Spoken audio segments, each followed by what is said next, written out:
नमस्कार। Something in between के 306वें episode में आप सभी का स्वागत है। मुद्दों और समस्याओं की भरमार के बावजूद संसद के मॉनसून सत्र में कामकाज ठप है। देश का एक हिस्सा बाढ़ तो दूसरा हिस्सा सूखे की चपेट में है। महंगाई अपने चरम पर है। तमाम ऐसे मुद्दे हैं जिस पर तत्काल चर्चा कर उचित फैसला लेने की जरूरत है, मगर बीते 3 दिनों से संसद के दोनों सदनों में कोई कामकाज नहीं हो रहा है। सरकार और विपक्ष अपने अपने रुख पर अड़े हैं। विपक्ष कहता है कि सरकार पहले आटा दाल पर लगे जीएसटी को वापस लेने की घोषणा करे, तभी संसद चलेगी। उधर विपक्ष के रुख से बेपरवाह सरकार उस पर चर्चा से भागने का आरोप लगा रही है। हंगामे और नारेबाजी से नाराज लोकसभा के स्पीकर ओम बिरला ने बुधवार को गहरी नाराजगी दर्ज कराई है, मगर उनकी यह नाराजगी महज विपक्ष तक सीमित थी। स्पीकर ने विपक्ष से कहा कि जनता आपको यहां आकर हंगामा और नारेबाजी के लिए अपना प्रतिनिधि नहीं चुनती। जनता चाहती है कि आप उनके सरोकारों से जुड़े मुद्दों पर चर्चा करें। स्पीकर के इस कथन में कुछ भी गलत नहीं है। संसद हंगामे की नहीं, चर्चा की जगह है। मगर यह भी सच है कि सदन चलाने की जिम्मेदारी सरकार की भी है, बल्कि इस मामले में सरकार की जिम्मेदारी ज्यादा बनती है। गतिरोध की स्थिति में बीच का रास्ता निकालने के लिए सरकार को ही प्रयास करना होता है। मगर स्पीकर ने सरकार के रवैये को लेकर कोई टिप्पणी नहीं की। सवाल है कि जिस प्रकार विधायिका में काम के घंटे कम हो रहे हैं, महत्वपूर्ण विषयों पर चर्चा नहीं हो रही, बिना सोचे विचारे कानून बनाए जा रहे हैं, उसका नतीजा क्या होगा? क्या ऐसे में देश की सबसे बड़ी पंचायत की प्रासंगिकता बचेगी? क्या होगा अगर देश की सबसे बड़ी पंचायत से लोगों का मोह भंग हो जाए? संसद की ऐसी छवि बन जाए कि उसका सामान्य लोगों के दुख दर्द से लेना देना ही नहीं है। जाहिर तौर पर अगर ऐसा हुआ तो लोकतंत्र के लिए यह बहुत बड़ी त्रासदी होगी। लोगों का लोकतंत्र के प्रति भरोसा कम हो जाएगा। इससे भविष्य में कई तरह की समस्याएं खड़ी होंगी। हालांकि सवाल है कि क्या वाकई राजनीतिक दलों को इसकी चिंता है? क्या वाकई राजनीतिक दल संसद में गंभीर चर्चाओं के प्रति ईमानदारी बरत रहे हैं? जाहिर तौर पर नहीं।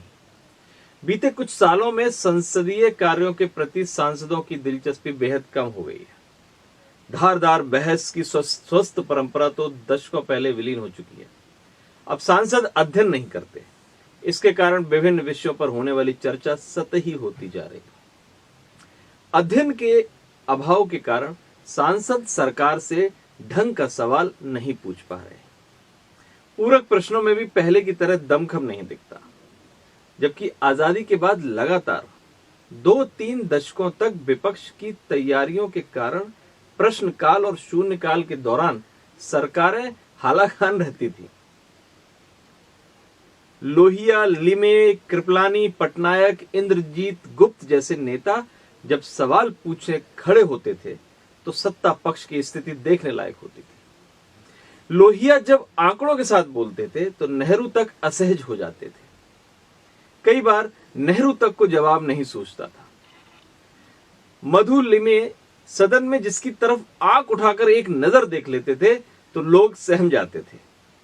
इसलिए सहम जाते थे कि पता नहीं किस पर कौन सी गाज गिरेगी। इसी हिंदुस्तान की संसद में एक से बढ़कर एक बहसबाज हुआ करते थे।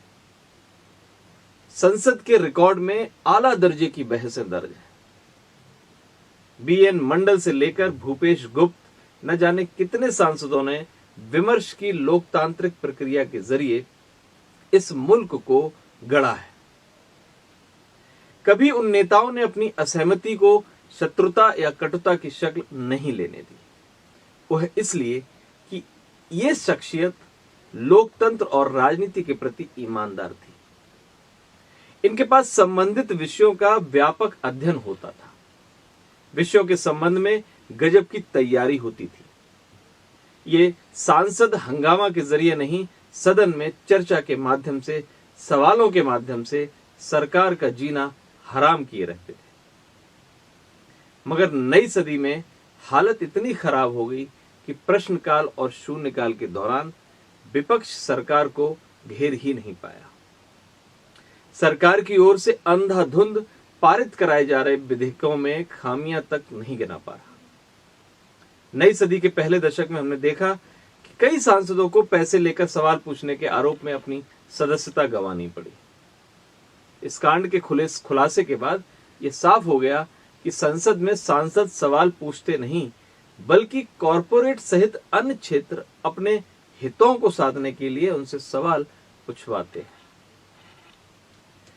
दुखद पहलू यह है कि वर्तमान में राजनीति अपनी स्वाभाविक स्वायत्तता तेजी से साथ खोती जा रही है। ऐसा लगता है मानो राजनीति कहीं और से निर्देशित, नियंत्रित और संचालित हो रही है।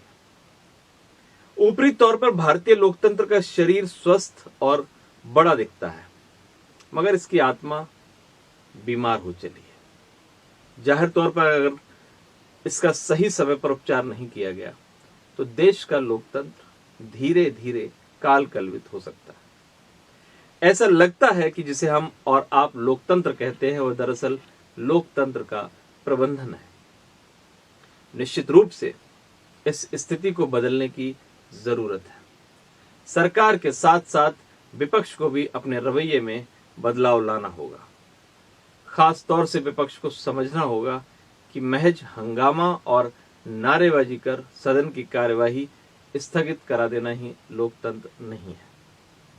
लोकतंत्र में चर्चा जरूरी है, सहमति असहमति जरूरी है। महज नारेबाजी और हंगामे से संसद की कार्रवाई ठप करा देना ही विपक्ष की जिम्मेदारी नहीं। विपक्ष की मुख्य जिम्मेदारी है कि वह चर्चा के माध्यम से बताए कि सरकार कहां गलत कर रही है। इसी प्रकार सरकार को भी यह समझना होगा कि जनादेश का अर्थ मनमानी नहीं है। संसद के प्रति उसकी जिम्मेदारी विपक्ष से बड़ी है। विपक्ष अगर किसी मुद्दे पर अड़ा है तो उसे मनाना और सदन की कार्रवाई चलने देने का माहौल बनाने की जिम्मेदारी सरकार की है। हालांकि मुश्किल यह है कि दोनों ही पक्ष अपनी अपनी जिम्मेदारियों की समझ रखने के बावजूद अनजान बने हुए। अनजान इसलिए बने हैं कि दोनों ही पक्ष जनता के मूल सरोकारों के प्रति आपराधिक दुराव रखते हैं। नमस्कार।